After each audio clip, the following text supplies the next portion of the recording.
You have to be patient and have perseverance and having a sense of where you want to go and having the passion to still believe in your idea even when everybody else is saying, well, why are you wasting your time on this? And obviously it's not happening, but you know it's going to happen. You just don't, you never give up on that idea. I think what's great about the truly transformative inventions and the entrepreneurial ideas that really end up having a significant impact is they start relatively small and most people don't quite understand even what you're talking about. And they take some time before they get traction, but eventually they break through and the impact's far broader than anybody could have imagined. Entrepreneurs who want to change the world, want to have a significant impact, don't want to just build a company. They want to build an industry, don't want to just create another product or service. They really want to fundamentally improve aspects of the people's lives. The people who started these great companies, they just think out solutions on their own to problems. You don't do it the way it's been done before. That's in a book. You go out and you try something new because you think that you'll be able to make it work. The great business icons, it's not that they were worth hundreds of millions or billions or trillions of dollars, is that they moved society forward.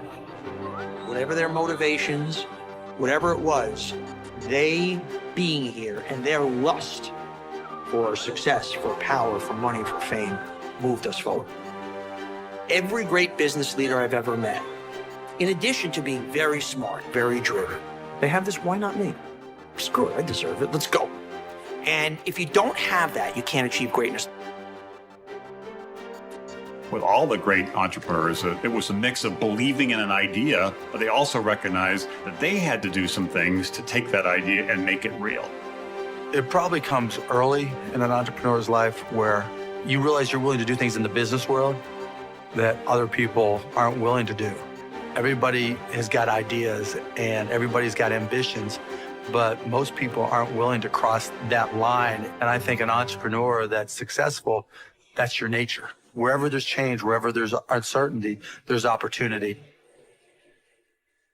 You have to be able to take risk. You can't have greatness in anything without putting it on the line. Otherwise, everybody would have it. If there was no loss, if there was no chance of tremendous failure or tremendous setback, you can't have the upside. There is no success without risk-taking. And I think that is actually what distinguishes the captains of industry from others. You have to be smart, you have to have vision, you have to have all of these different things. But the most successful people are the people that had the right idea but never, ever quit or gave up. The people that really succeed in life are those that don't quit. People react to failure in one of two ways. Either they get scared and give up, or they take that failure that as a learning experience, and they kind of use that experience to redouble their efforts. I guarantee if these guys were alive today, they wouldn't be telling you about their successes. They would be telling you about their early failures or the places they almost failed. That's the great motivator, and you have to be able to embrace that. If you can't embrace both failure or the possibility of failure or the tremendous fear of failure, you can't be wildly successful. It's an axiomatic truth. One striking thing about Carnegie, and this is true of the great entrepreneurs, they're willing to take risks. They're willing to roll the dice and bet, in later days, the whole corporation, or in this case, bet his career.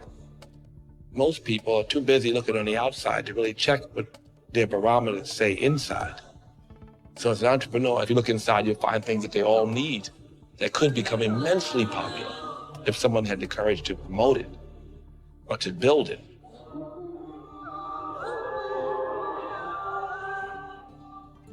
Every business has some uniqueness, either unique talent, unique product, unique capacity, and the trick is to find it and capitalize on it. You're always looking for the next innovation, the next niche, the next product improvement, the next service improvement. You're always trying to get better. He's looking into the future. He looks across the Mississippi and he sees a bridge. And he's able to see that future and then willing to have enough confidence in his vision to put everything he's got into it. And he's willing to convince others that he knows what that future is going to be. When it finally does break through, it is sort of gratifying because you're starting to see the reality of what you always believed, that the vision you had that someday the world would be different is starting to move in that direction. If you're in a well-run company, competing against other well-run companies, you're coming up with ideas to jump them. You gotta be thinking, they might do this, I've got to do this. Business, in the end, is understanding the playing field. Tell me who's on it, what their strengths are, what their weaknesses are, and what is your checkmate play to top them and nail them. And so you're always in that competitive game. You're looking at innovation. You're looking at leapfrogging, trying to get ahead of them. You're never complacent. You're semi-paranoid about what they're doing. That's what a game is all about. Oftentimes I'm asked, do you have to be ruthless to be very successful? And I say, you do not have to be ruthless, you have to be smart. Smart is the key word. You have to be smart. I never like to look back. I'm a very forward-thinking person and a very positive-thinking person. And the transactions that I did or did not do, I very rarely have any remorse over a situation. I like to move on. All that matters is how big do you want to dream and how hard do you want to work?